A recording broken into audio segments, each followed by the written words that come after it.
All right, what is up, everyone? Welcome to another Lure Lab, a part of the Serious Angler Network. And as always, I'm your host, the Captain, Andrew Full, and today is episode number 79. And today we're talking about a technique that kind of is taking over the fishing industry by storm, and that is simply the Jig Head Minnow. But what I do want to tell you is it's not just a forward facing sonar bait, it is a bait that you can catch bass as they're schooling, chasing bait fish, shad spawn. Um, you can rig all kinds of different minnow baits. I'm going to go over some of my favorite ones here, jig heads, and also how to rig the jig head because you need to tie a specific knot in order to catch fish. So I'm going to start on the jig heads, the ones that I like a lot. Queen Tackle makes a live sonar head that's shiny. Then I like Kitex quite a bit as well because you're doing this mostly with a really light line, uh, anywhere from 1/8 to a quarter ounce. So 1/8, 3/16, quarter. If you're fishing deep out on Erie, I will use up to a 3/8 ounce head to mid stroll on live sonar, forward facing sonar, and watch those fish come up and eat it. But I mean, I have caught them in river situations when fish are coming up schooling, pushing bait fish to the surface, and you throw in there if they're not willing to come up and eat a topwater. So let's dive into that first. Talked about the Kitech heads. BKK makes a non-tungsten one, which is I think $3.99. It's going to be called the BKK. Let me pull it up here. Now I lost my words. BKK round ball. It is the BKK Silent Chaser round head jig. And I like that hook because it's very sharp and it's lead head. It still is going to show up. You're able to cast it and save a little bit of money. Now, they do make some very specific um, forward facing jig head minnow style jig heads. The other one is going to be an owner range roller jig head, and Gamakatsu just came out with one as well, and it is called, let's see if I can find it here as I'm scrolling through Omnia. These are ones I do not have in my hand yet, but it has more of an EWG style hook to it. It is the Gamakatsu Horizon Head LG jig head, and these are all, that is also a lead head. So there's some jig heads for you that you can go out and buy if you want to start fishing the jig head minnow, or you want to up your game throwing a jig head minnow. So line that I use a lot is anywhere from 6 to 10 pound fluorocarbon. That is how deep I want to keep that bait or how high I want to use it. Recently, what was it on Toledo Bend? I believe Koyo Fujita was using it on like 18-pound test and braid on a spinning rod because he was trying to keep that bait up above the trees. So the most important thing when rigging the jig head minnow is how you tie a knot on your jig head. So this way that I like to rig it is going to be on a loop knot. I tend to tie it a little bit closer to the eye, but this is for an example, so it's a little bit more dramatized for you guys who are tuning in here. But that, what the loop knot does is as you're shaking that jig head and making your bait move, this allows that jig head and baits that you put on there to roll back and forth on that loop knot, and that's going to trigger a lot more bites for you. So, in no particular order here, I have 4 jig head minnow baits that I'm going to talk to you about. And first one I'm going to start with, I'm not going to pull it out of the package, is going to be the Cast Echo. I've been playing with this bait since I had some prototypes in my hand last fall. The cool thing about it, I lied, I am going to pull one out. And if you are streaming on MP3 and you want to move over to YouTube, or down in the MP3 description, the links to all these baits and jig heads will be in here. But the cool part about the Cast Echo, this color is Ozark. You can kind of probably see it there in the head. There's a glass rattle chamber. So when you're shaking this bait on that jig head, that glass rattle chamber is going to clink back and forth and allow you to get a few more extra bites.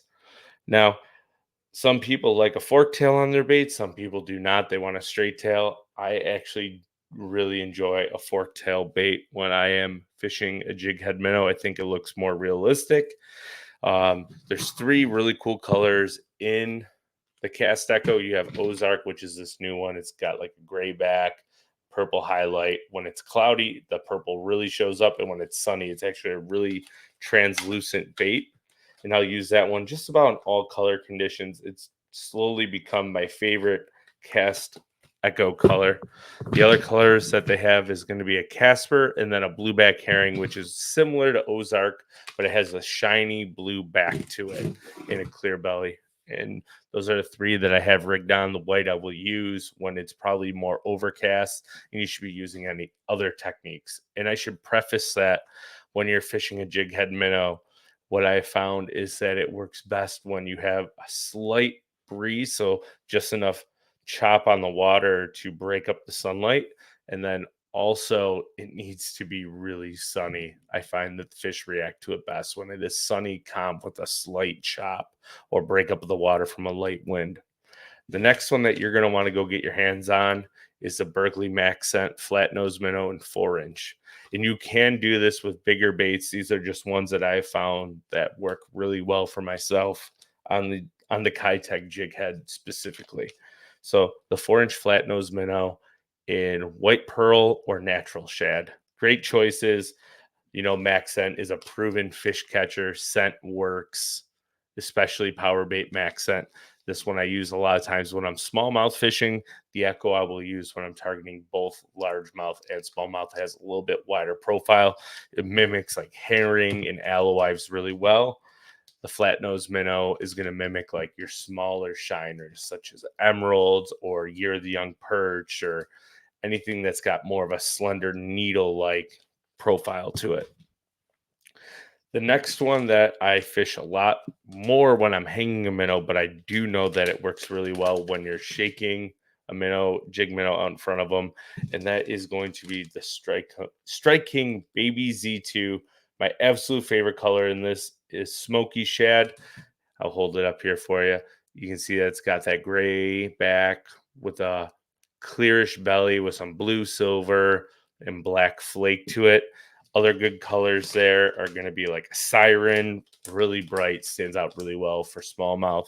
I actually caught them pretty good on the morning dawn color. And then dill pickle or the juice, I believe is what they call it now. Those are four colors that you should think about picking up. Also, Arkansas Shiner. And then I think there's like a pearl blue glimmer color that I've caught a lot of fish with as well. Now, the fourth bait that we're going to talk about, and it's one that I actually have not used yet, but I'm very intrigued and I keep forgetting to put it in my boat.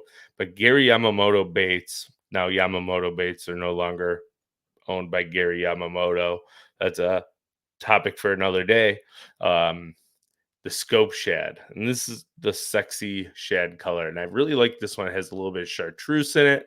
It's got like a purpley bluey back, very translucent, so it's very close to that blueback herring color by Cast. But what they did here is they put green, it looks like green and gold and silver flake all throughout the body. So as it's rolling and that little tiny tail is shaking as you're twitching that minnow, that's going to give off a lot of body roll, a lot of list, and that secondary action of that tail just wiggling away, really going to entice a lot of fish to come up and bite that one.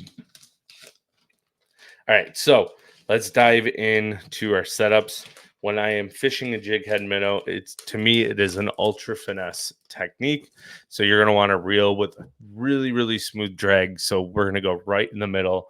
The reel that I like the most, it's the new Tatula 3000 LTMQ.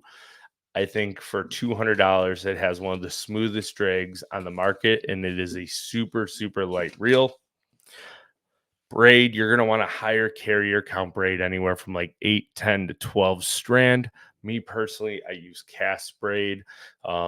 It's one of the best braids I found on the market, but some secondary options, and one that I do like a lot is Daiwa J braid ×8.